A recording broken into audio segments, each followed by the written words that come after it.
সাবেক রাষ্ট্রপতি মোহাম্মদ শাহাবুদ্দিন রাষ্ট্রপতি পদে থাকা অবস্থায় তার কার্যক্রমের বিষয়ে কোনো আইনগত ব্যবস্থা নেওয়া যাবে না। তবে দায়িত্ব ছেড়ে দেওয়ার পর তার আগের বা পরের যে কোনো অপরাধের বিষয়ে আইনগত ব্যবস্থা নেওয়া যাবে।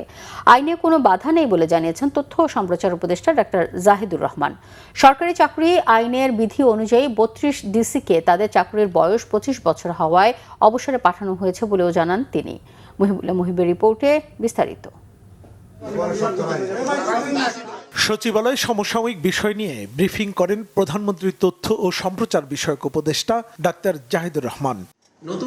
এ সময় ডাক্তার জাহিদুর রহমান বলেন, গ্যাস বিদ্যুতের আজকের যে সংকট, এটি সাবেক সরকারের লুটপাটেরই খেসারত দিচ্ছে সাধারণ মানুষ। দাবি করেন, পুলিশ এখন দেশে ভালো পারফর্ম করছে, জনগণের উচিত তাদের সহযোগিতা করা। লুটপাট হয়েছে, জ্বালানি নিরাপত্তা ছিল না। এই যে আজকে আমরা মানুষকে খেয়াল করবেন, গতকাল সিদ্ধান্ত হয়েছে, একটু বলেই ফেলি, নতুন করে কোনো শিল্পে গ্যাস কানেকশন দেয়া হবে না। কেন হলো এটা? কেন অন্তত ফর দ্য টাইম বিং এটা করতে হয়েছে? কারণ এক্সিস্টিং গুলোতে আপনি যথেষ্ট পরিমাণ গ্যাস দিতে পারছেন না। একটা দেশের ইন্ডাস্ট্রিয়ালাইজেশনের জন্য এনার্জি সিকিউরিটি সবচেয়ে আগে থাকার কথা ছিল, কি ছিল না। দেশের গ্যাস তোলার চেষ্টা করা হয় নাই। এলএনজির দাম খুব ফ্লাকচুয়েট করে এবং কিছু অলিগার্ককে সুবিধা দেওয়ার জন্য করা হয়েছে। আপনি এই মুহূর্তে এটা সরিয়েও ফেলতে পারছেন। সদ্য বিদায়ী রাষ্ট্রপতি মোহাম্মদ শাহাবুদ্দিনের বিচার নিয়েও কথা বলেন তথ্য উপদেষ্টা। জানান, পদে থাকার আগে এবং পরে তার যে কোনো অপরাধের বিচার করতে বাধা নেই। রাতের ভোটের জন্য দায়ী ৩২ ডিসিদের বাধ্যতামূলক অবসর নিয়েও কথা বলেন তিনি। বাংলাদেশের একজন মানুষ তার পদে থাকাকালীন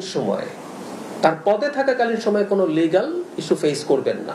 রাষ্ট্রপতি উনি যতদিন পদে আছেন, উনি যখন পদে নেই, সেটা আগে করা ওনার কোন রকম কোনো যদি মিসকন্ডাক্ট, এটা আমি এই রাষ্ট্রপতির কথা বলছি না, এনি প্রেসিডেন্ট আগে করা কোনো বিষয় এবং পরেও যদি কোনো কিছু থেকে থাকে, সেগুলোর জন্য নিশ্চয়ই তার বিরুদ্ধে লিগ্যাল অ্যাকশন নেওয়া যাবে।